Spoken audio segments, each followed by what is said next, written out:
బ్యాంకర్లు రైతులకు ఆర్థిక సహకారం అందించాలి. జిల్లా కలెక్టర్.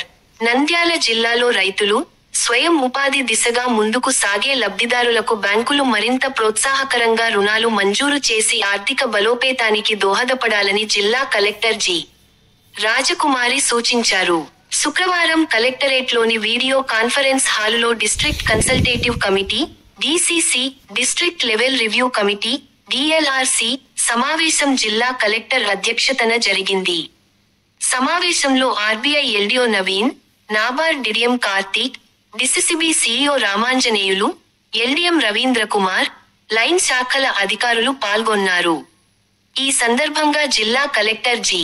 రాజకుమారి మాట్లాడుతూ ఈ ఆర్థిక సంవత్సరానికి జిల్లాకు 15,120.09 కోట్ల రూపాయలు రుణ లక్ష్యాలు నిర్దేశించబడగా, ఇప్పటి వరకు 10,518.67 కోట్ల రూపాయలు మాత్రమే సాధించారని మిగిలిన లక్ష్యాలను నిర్ణీత గడువులోనే పూర్తి చేసేందుకు బ్యాంకులు ప్రత్యేక ప్రణాళికతో పనిచేయాలని సూచించారు.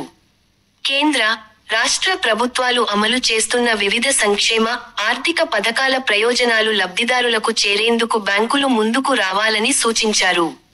ముఖ్యంగా పీఎం సూర్యఘర్ పథకంలో జిల్లాలో ఇప్పటి వరకు 2,200 సౌర ఫలకాలు మాత్రమే ఏర్పాటు చేసిన విషయాన్ని కలెక్టర్ గుర్తు చేశారు.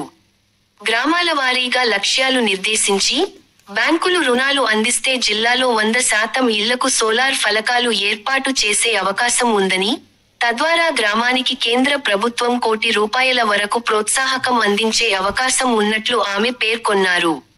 రాష్ట్ర ప్రభుత్వం ప్రతి కుటుంబం నుంచి ఒక పారిశ్రామికవేత్తను తయారు చేయాలనే లక్ష్యంతో ముందుకెళ్తున్నప్పటికీ, ప్రధానమంత్రి ఉపాధి కల్పన, ఎంఎస్ఎంఈ, సిసిఆర్సి రుణాల మంజూరు విషయంలో పురోగతి తక్కువగా ఉందని కలెక్టర్ వివరించారు.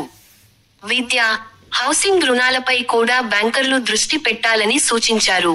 మహాశివరాత్రి సందర్భంగా శ్రీశైలంకు వచ్చే భక్తుల అవసరాలను దృష్టిలో ఉంచుకొని, పెచ్చెరువు, వైర్లూటి, నాగలూటి, హటకేశ్వరం ప్రాంతాల చెంచు ప్రజలకు దుకాణాలు ఏర్పాటు చేసుకునేందుకు రుణ సహాయం అందించాలని బ్యాంకర్లను సూచించారు.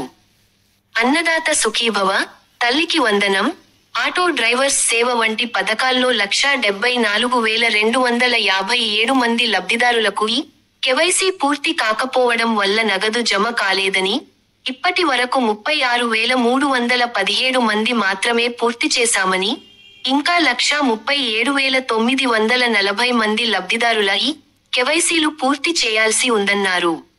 వీటి పూర్తి చేయడంలో బ్యాంకులు వేగవంతమైన చర్యలు తీసుకోవాలని ఆమె సూచించారు.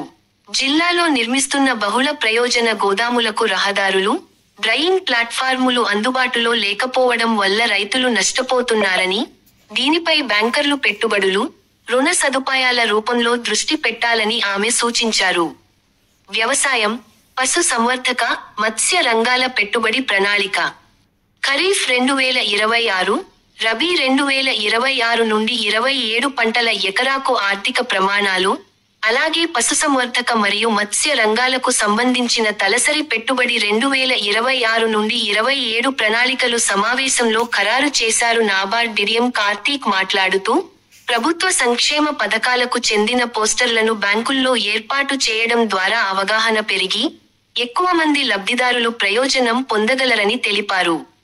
అలాగే ఎఫ్పిఓలకు రుణ సదుపాయాలు అందిస్తే పెద్ద సంఖ్యలో రైతులకు ప్రయోజనం చేకూరుతుందని వివరించారు. అనంతరం నాబార్డు టర్మ్ రుణాలకు సంబంధించిన పుస్తకాలను జిల్లా కలెక్టర్ ఆవిష్కరించారు.